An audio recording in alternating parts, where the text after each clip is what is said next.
WHAV.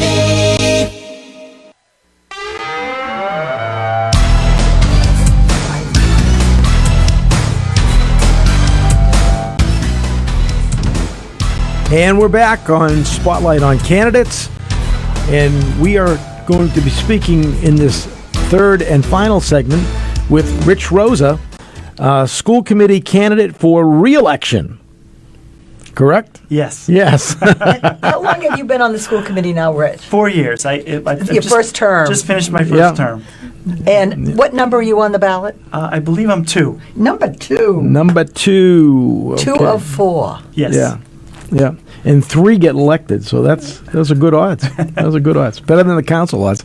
But what do you think is the number one thing that you learned, or even 2 things that you learned when you actually got on school committee?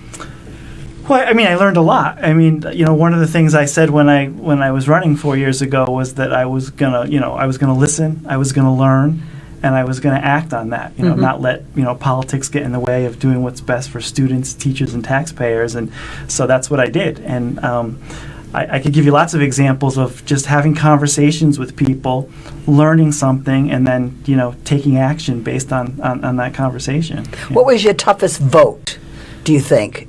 Well, there was a lot of tough votes when it came to the pandemic. Yes, I mean, none of us expected that. We can agree with you there, 100%.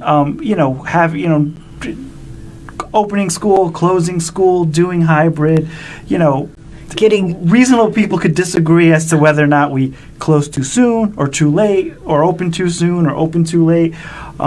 Those were accessibility for all kinds of students.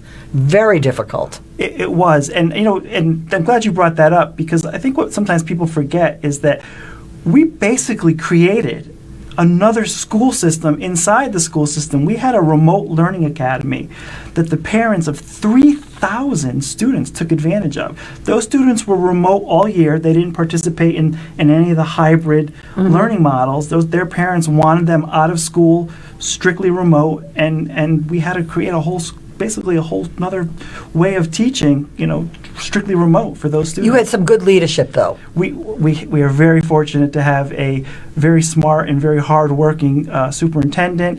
Her leadership team is very hardworking, and of course we had to work very closely with all the teachers and the ESPs and the staff to help get us through the pandemic, and it's still helping us get through the pandemic. And I think, as counselors, we were supportive of whatever you needed to do, as well as the mayor. I think he really took a leadership role on the pandemic also, and accessibility for people in Haverhill, whether it was COVID testing and then vaccines. But not just on the pandemic. And I'm going to say this because you probably wouldn't want to say it about yourself.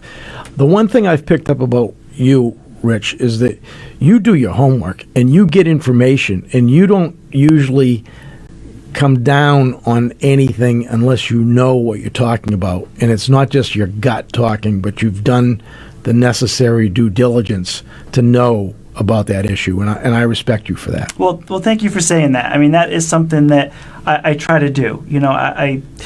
We're faced with a lot of issues. We got to make a lot of decisions, and as the two of you know, the work is not just showing up for the meetings.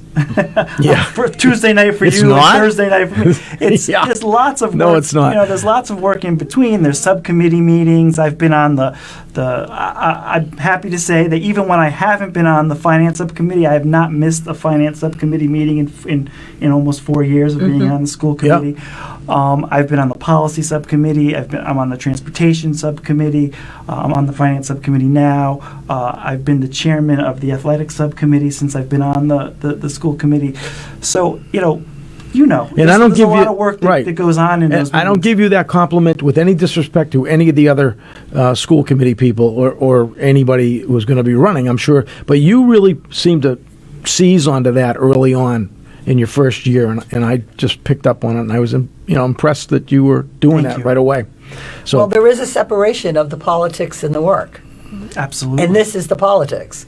And, of course, running for office is so it just adds another layer of another thing to do, and you have several months to do it. And listen, we've both been there, We have. and we don't miss it.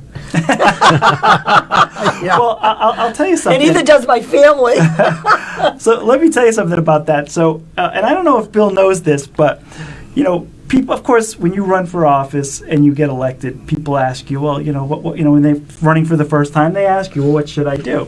So I've had some people ask me, you got elected your first time, what should I do?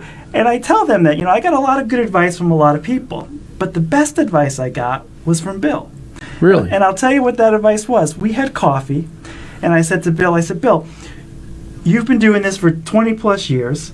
What do I got to do to get elected? And he said to me that, well, about 20 years ago, I asked somebody who was doing it for a long time, what do I got to do to get elected? My friend Paul Rice, yeah. And your friend said, I don't know what you got to do, but do nothing and see what happens. Right. And I took that as you got to do everything. You got to do a little of everything. And that really resonated with me because, that's how I sort of do the marketing for my company. It's never one little thing that's going to move the needle for your business when it comes to marketing. It's all of those things, build momentum and have a cumulative effect. And I think that's the same thing with the campaign. Well, you do all the different Well, things. I'm glad I helped out Yes, because thank you. I'm happy you made it. But I think that when you do those things and you follow through, what happens is people develop a respect for you and they know that they can depend on you. So you want that in your business, but I also felt that the voter needed to depend on me. And one of the things that Bill and I have always tried to do is things behind the scenes that just get taken care of. Never make it to a council agenda. Right. Not drawing any attention to ourselves, because that's not the point. The point is it's something that's so simple to get rectified. It could be a misunderstanding. Sometimes it's just a phone call. Especially when it's Or a text, constituent services. or an When you're email. helping somebody, you don't need to go public with everything. Certain people on the council think they should put it on the agenda. Hey, I'll get a headline out of this. It Good doesn't. for them. It's not good. It's better to just get things accomplished. Sometimes you get them accomplished in a day or two. A much shorter accomplishment than it would take to put it on the agenda, wait for the council meeting, and Go to the and then pull some department head over the coals that they're not going to appreciate, and you might get it done, but they're not going to do it willingly. When you can just let somebody know with a phone call or an email, and you're good. And the public doesn't know how these systems work. Right. They depend on us. Right. So I'm sure you do the same kind of thing, in the schools and getting things accomplished. What are you hoping to do in the next, let's think about 2, maybe 3 things that you'd like to see in your next 4 years? So I think the main thing we have to do, I think the focus has to be on just sort of getting out of this pandemic. Yes. We have kids that haven't been in school very much, across the state, not just in Haverhill. MCAS scores have gone down. It's going to take a lot of work, a lot of thoughtful, decision making. Mostly, the academic stuff is obviously the superintendent and the teachers and things like that. But there's a lot of work to be done to help We get hope these our kids. children are resilient. Yeah. Yes, I think they are, but they need our support. Yes. And I think that's the main thing. I'd like us to continue. We've done a lot of work we're in the area of maintenance over the last 3 years, and I think we have more to do, and I hope we'll do more of that. And we're looking at building another school. Yes. And how does that fit into your agenda? So what I think is most important about building that new school, or whether it's a new school or whether it's a complete rehab, I think what's most important is I really hope that we include an additional 10 classrooms. That's about 250 students. Given the way our enrollment has increased over the last decade in Haverhill, given the fact that we've approved a number of apartments, I think it's pretty safe bet that we'll fill 250 seats over probably the next 5 years or so. And Yeah. the school's not going to be done for another couple of years anyway. Right. And even if those people who say that the long-term projection, 10 years out, we'll see a decline. Well, we've got some really old school buildings that we could close down, and we're also spending hundreds of thousands of dollars a year leasing St. James. Right. So that would be the first place to close. And these old schools need more maintenance to be kept up to today's standards. Yeah. I always say Tilton's going to make a wonderful community center of some sort. It just hasn't happened yet. Nobody's had the ability to get through that. You know, I went to a Catholic school until 8th grade in Haverhill, so I went to what was supposedly a new Haverhill high school, and it was a mess then. And I was there in 1968. So I think that's important for that we add some space into that school. Yeah, that'd be nice. And you can always use the space many ways. Absolutely. Yep. All right, we're going to take a short break because we are just about at 7:29 right now, but we're going to take our break now because I think we have a little bit of a dip after answering that question. So let's do it now, and let's come back and speak to Rich Rosa, candidate for re-election to the Haverhill School Committee, coming right back on Spotlight on Candidates on WHAV 97.9. Catch the wave, WHAV.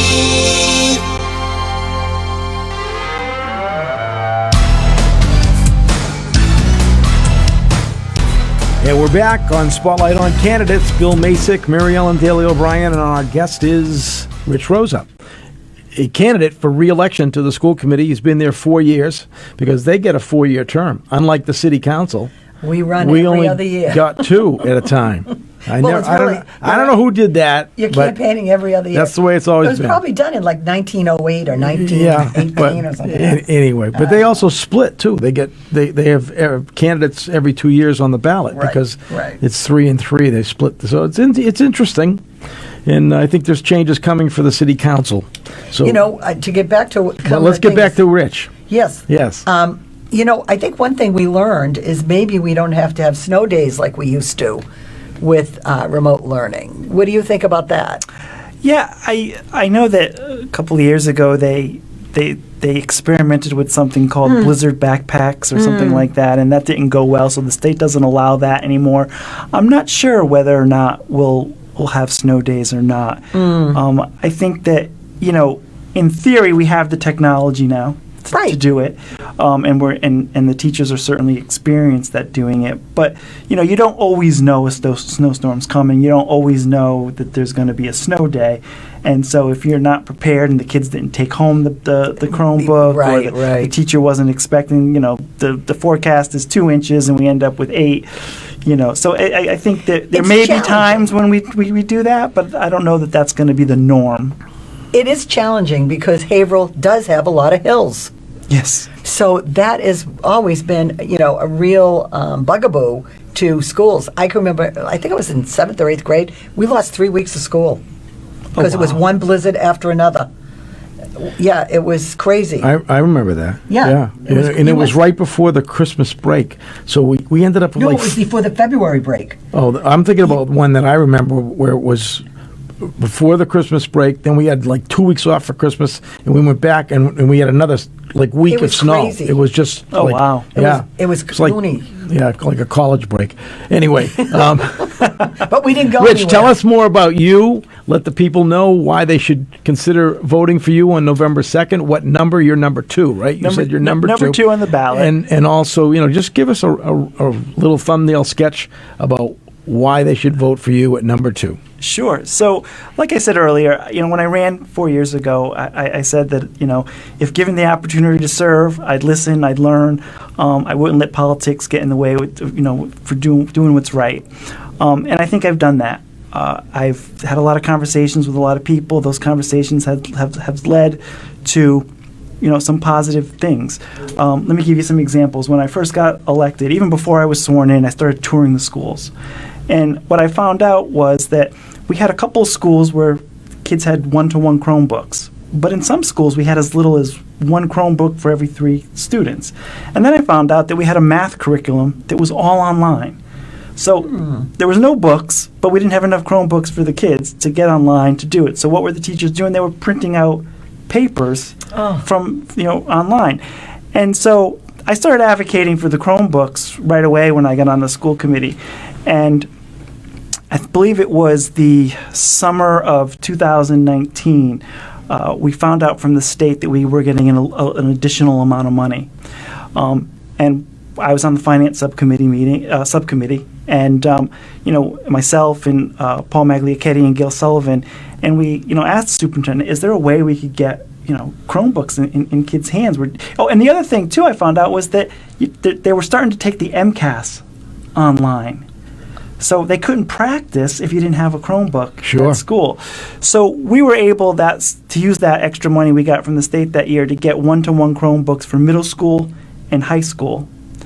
And then who would have known just 8 months later that we'd have a pandemic and that we'd need Chromebooks for every kid. So fortunately, we only really needed them for some of the elementary school kids at that point, because we already had them for all the middle school kids and all the high school students. So wouldn't know that unless I was talking to principals, talking to teachers. Teachers were telling me they were printing out math sheets, and principals were telling me that they had 500 kids and 150 Chromebooks in their school, and so that was one example.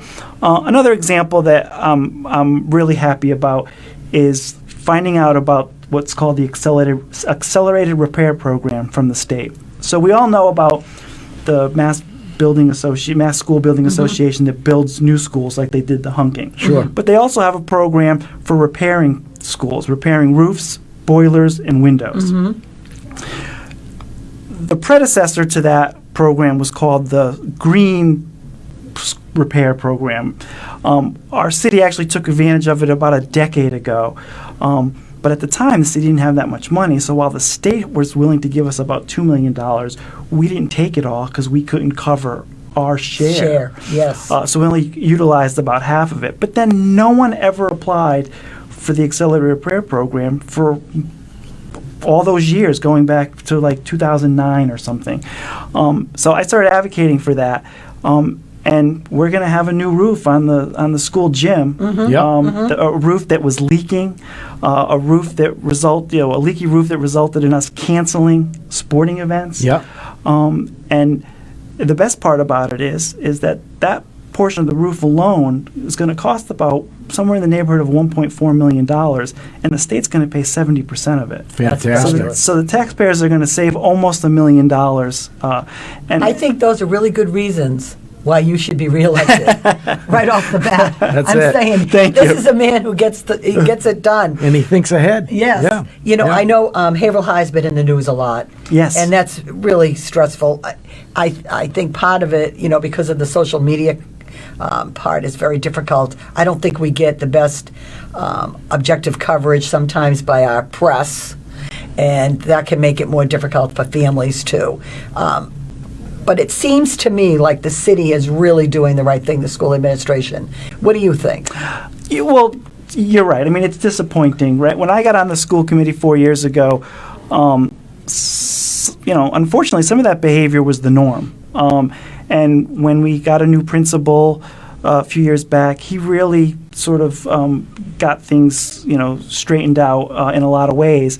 And that's not to be critical of anybody else. It just, things worked out well. And so it's disappointing to see that some of those things that happened early on. But I agree with you.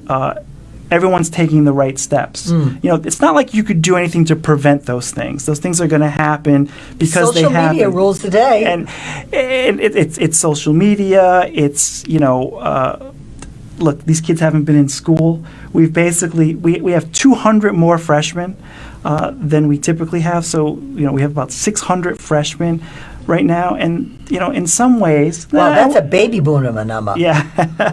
And in some ways, they're seventh graders, right? Because the last time they really had school every day, all the time, was when they were in seventh grade. Right.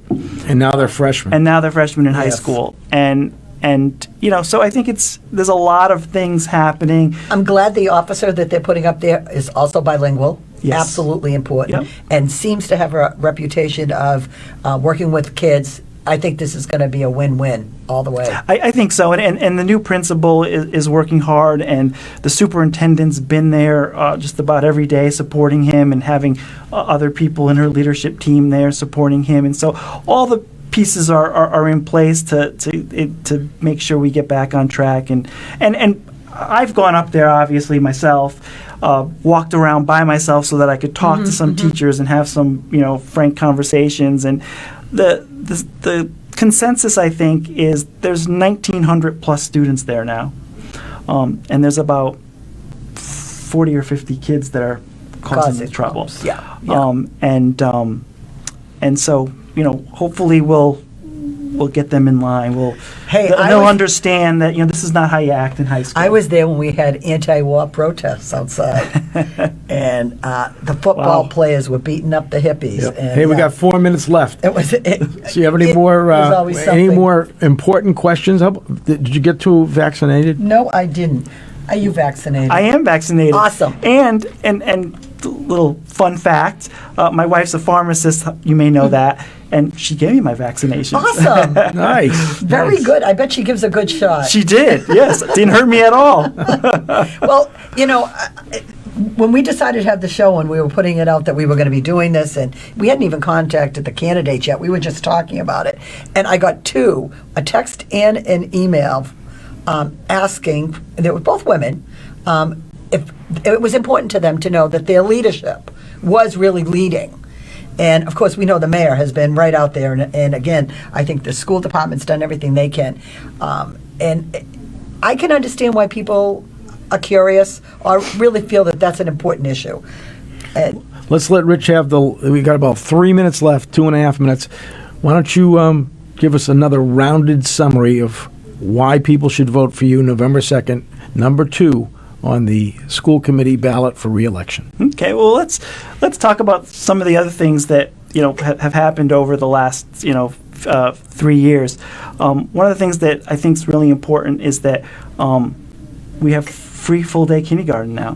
What I like to call the kindergarten tax, because when you really think about it, it was simply a tax on young families who had 5-year-olds, and it was expensive. When my son Richard went to the Kroll School for full-day kindergarten, this is going back now 14 years ago, it was over $4,000.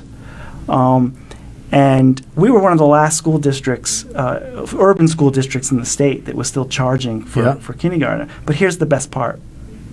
It cost us about $250,000 to get rid of it, because not everyone was paying the tuition. It was a sliding scale based on your income. So what ultimately happened is the state wasn't counting those children that were paying tuition as part of our Chapter 70 money. So when we went to free full-day kindergarten, those numbers were added to our Chapter 70 numbers. So what cost us about $200,000 ended up coming in at $2 million more in Chapter 70 money. So that was really that was something that I think is really important that people should know, that when people hear free, they think it's a big giveaway. But in this case, that was probably one of the best investments we could have ever made. When wouldn't you make $200,000 investment to make $2 million back? And that's exactly what we did. So, do you see pre-K coming down the pike? I think that based on the talk you're hearing at the federal level and the state level, we're probably going to get that money. We've expanded pre-K in Haverhill. As you may know, we have two Moody schools now, the actual Moody School, and then Moody School on Main is what we're calling it. And so we've expanded opportunities there. And people may not know that Moody School preschool, it consists of sort of two student populations. So if a child is in, what early intervention is, I'm sure, and if a child's in early intervention and when they turn 3, they automatically get to be enrolled in preschool at Moody. But if they're but we also have slots for what you would call typical students. We got to take a break, and we got to let you go, Rich. But thank you for coming in. Thank you. If people want to find out more about you, real quick, how can they do it? VoteRichRosa.com. Okay, great. Thank you both. Thank you, Rich. Thanks for coming in. Good luck. Thank you very much. Okay, good luck. WHAV.